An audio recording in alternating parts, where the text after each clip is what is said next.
नमस्कार मित्रों, TV 20 news रोज दिखाता आपके क्षेत्रों की ताजा खबरें। मैं हूं आपके साथ अशोक वर्मा।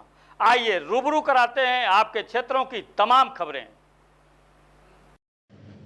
और त्रिस्तरीय स्तरीय पंचायत चुनाव को लेकर के एक बार फिर से डॉक्टर ए.पी. सिंह वरिष्ठ अधिवक्ता सुप्रीम कोर्ट का बड़ा बयान सामने आया है। उन्होंने कहा है कि उत्तर प्रदेश के पंचायत चुनाव के संबंध में सबसे बड़ी बात यह है कि कुछ ग्राम सभा की सीटें कभी महिला नहीं हुई, कभी SC/ST नहीं हुई, कुछ जनरल नहीं हुई, तो कुछ लगातार जनरल है, कुछ लगातार SC/ST है, कुछ लगातार महिला रिजर्व है। उन्होंने कहा कि महिला रिजर्व में तो सभी जातियों को मौका मिल जाता है, लेकिन प्रदेश के लगभग सभी जनपदों से लेकिन जब अवसर आया 1995 के तहत बदलने का तो 2015 लागू हो गया। श्री सिंह ने यह भी कहा कि सबसे बड़ी बात है कि सब जातियों को अवसर मिलना चाहिए। अभी तक उत्तर प्रदेश के लगभग सभी जनपदों में DPRO के यहाँ जो आपत्तियां दी गई थी उनका निपटारा नहीं हो सका है। और भी बातें कुछ कही, सीधे आपको उन्हीं की जुबानी सुनवाते हैं।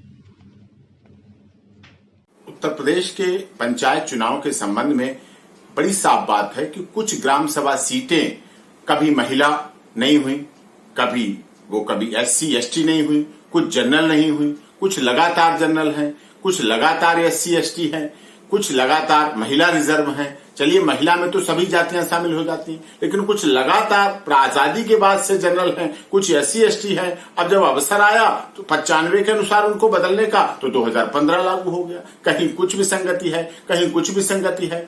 अभी तक सबसे बड़ी बात है कि इससे सब जातियों को अवसर मिलना चाहिए। जो चक्रानुसार है वो उस पर पंचायती राज कहती है, उत्तर प्रदेश सरकार कहती है, लेकिन लागू नहीं हो पा रहा है, उस पर आगे नहीं बढ़ा पा रहे हैं, वो आगे नहीं करना चाह रहे हैं। क्या मजबूरियां हैं?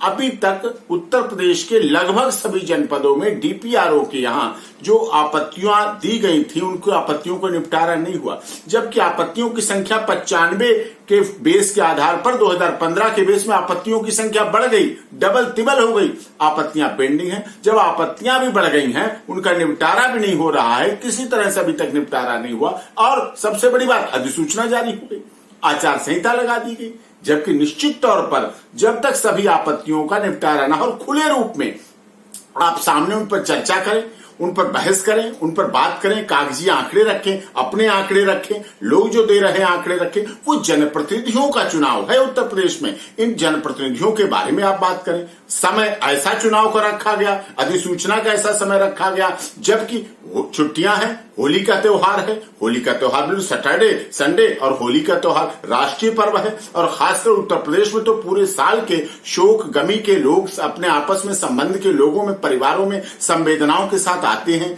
जाते हैं। पिछली होली से इस होली तक तो कोरोना की वजह से असामयिक मौतों की संख्या बढ़ी है, लोगों के आने जाने की संख्या जाएगी। आपने उसी समय छुट्टियों में ही सारा प्रोसेस कर दिया। आपको पता है हाई कोर्ट में भी छुट्टी, वो बात अलग है। इलेक्शन अर्जेंट पे पिटीशन सुनी जा सकती है, हमारा संविधान कहता है अर्जेंट भी सुनी जा सकती है, लेकिन समझ में नहीं आ रहा। उत्तर प्रदेश सरकार कभी 95 को बेस मान लेती है, कभी 2015 को भी बेस मान लेती है। लोगों में इस तरह की स्थिति बनी हुई है कि सभी ग्रामवासी असमंजस की स्थिति में है।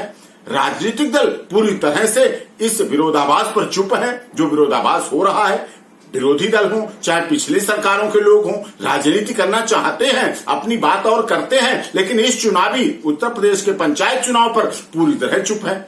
पता नहीं उनकी क्या मजबूरी है, उनकी चुप्पी स्वयं में प्रश्न है। पता नहीं इसी प्रदेश के सभी लोग जो भी हैं, लोकतांत्रिक चुनावी पद्धति है, ग्राम प्रधान, पंच का और पंचायत चुनाव लोकतंत्र की सबसे बड़ी मजबूत इकाई है उत्तर प्रदेश की, उसमें क्यों ऐसा कर रहे हैं? क्या मजबूरियां हैं, क्या कारण है, ये तो जनता बेहतर समझ सकती है। लेकिन जब तक आप ग्रामीण परिवेश को पूरी तरह से संतुष्ट करके लोकतांत्रिक पद्धति से चुनावी प्रक्रिया को नहीं अपनाएंगे, तब तक कैसे हो सकता है, किस तरह से होगा, यह आवश्यक है। अदालतें काम करेंगी, माननीय सर्वोच्च न्यायालय भी करेगी, इलाहाबाद हाई कोर्ट भी करेगी, ये सब होना चाहिए, लेकिन लोगों में संवेदनाओं की भी जगह होनी चाहिए।